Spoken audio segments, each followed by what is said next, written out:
প্রত্যেক বছরের তুলনায় এবছর যেন সকলের গাছে প্রচুর আম হয়েছে। তো দেখো এই যে আমাদের গাছ থেকে আম পাড়া চলছে, এই যে আম এসেছে আমার বাড়ি থেকে। তো এত আম দেখে ভাবি কি করব, তো ভাবি পাকা আমের আমসত্ত্ব বানালে কীরকম হয়। তো সকলকে স্বাগত ফ্লেভারস অফ ফুড এবং লাইফস্টাইল এই চ্যানেলটায়। তো আজকে বানাবো আমরা পাকা আমের আমসত্ত্ব। তো তার জন্য কি করতে হবে দেখে নিই। প্রথমে আমগুলোকে ভালো করে ধুয়ে নিতে হবে, তারপর তার মুখ কেটে একটা পাত্রে জল দিয়ে ও পরিমাণ মতো নুন দিয়ে এটাকে ভালো করে সেদ্ধ করে নিতে হবে। এবার সেদ্ধ হয়ে যাওয়ার পরে সেই আমটা চুবড়িতে ঢেলে ভালো করে জল ঝারিয়ে নিতে হবে। জল ঝারিয়ে নেওয়া হলে সেই সেদ্ধ আমের খোসা ছাড়িয়ে তা থেকে আমের পাল্প বের করে নিতে হচ্ছে। এই যে দেখো আমি আম থেকে আমের এই যে পাল্প বের করে নিচ্ছি।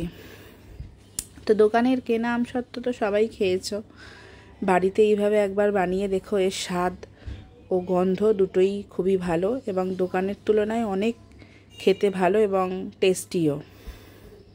তো এই যে আমের পাল্প বের করে নিয়েছি, এটাকে আবার একটা জালের মধ্যে দিয়ে ছেঁকে নেব, কারণ এই আমের মধ্যে প্রচুর আঁশ থাকে। সেই আঁশগুলো এই জাল দিয়ে ছাঁকলে তো আঁশগুলো জালের মধ্যে আটকে যায়। এইভাবে চিপে চিপে এ থেকে ওর জালের মধ্যে থেকে ওই আমের পাল্পটার যে রস সেটা পুরো বের করে নিতে হবে। এই যে দেখো আঁশগুলো এরকমভাবে ছেঁকে ফেলে দিলাম। এভাবে করে পুরোটা আমের পাল্প আমি বের করে নিলাম। এবার এই পাল্পটাকে কি করতে হবে, একটু জাল দিয়ে নিতে হবে। তো তার জন্য কি করতে হবে, এই পাল্পটাকে একটা পাত্রে নিতে হবে। এই যে একটা পাত্রে ঢেলে নিলাম। এবার এর মধ্যে দিতে হবে আপনাদের স্বাদ মতো নুন। আপনারা আপনাদের স্বাদ মতো নুন দিয়ে দেবেন। এতে স্বাদ মতো নুন, আমি যে স্বাদ মতো নুন অ্যাড করলাম। এবার স্বাদ মতো চিনি অ্যাড করতে হবে। আমি এখানে আমার স্বাদ মতো চিনি অ্যাড করে নিলাম, আপনারা আপনাদের স্বাদ মতো চিনি অ্যাড করে নেবেন। এটাকে ভালো করে জাল দিয়ে শুকনো করে নিতে হবে, যাতে রসটা একটু মরে যায়, কেননা বেশি রস থাকলে আমসত্ত্বটা বেশি দিন থাকবে না।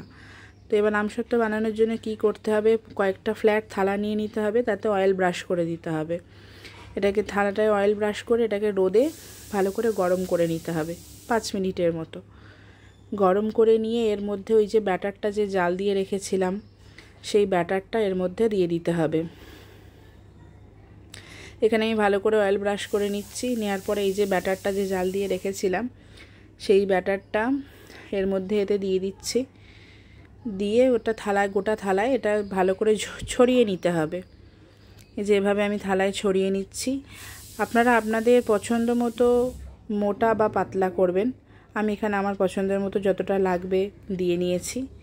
নিয়ে এভাবে এই থালাগুলো সব পরপর রেডি করে নিয়ে এটা ছাদে ভালো করে রোদে শুকনো করতে হবে 2-3 দিন। যদি রোদ খুব চড়া হয় তো 2 দিনেই শুকিয়ে যায়। তো এই যে শুকানোর পরে দেখুন এই যে থালা থেকে এরকম আপনি উঠে আসবে। তো উল্টে এটাকে আরও 2 দিন রোদ খাইয়ে নিতে হবে। এভাবে হয়ে গেলে জানবেন আপনাদের আমসত্ত্ব তৈরি হয়ে গেছে। এই যে এখানে আমার আমসত্ত্ব রেডি হয়ে গেছে। এটাকে ভালো করে ধুয়ে পরিষ্কার করে মুছে আরেকদিন রোদে দিয়ে দিয়েছিলাম। দিয়ে এবারে রোল করে পিস করেও রাখতে পারেন আপনাদের পছন্দ মতো। দেখুন এই যে আমসত্ত্ব রেডি। এগুলো অনেক দিন থাকে, প্রায় সারা বছর সংরক্ষণ করে রাখা যায়। ভালো লাগলে ভিডিওটি দেখবেন, অবশ্যই লাইক এবং শেয়ার করবেন। ধন্যবাদ।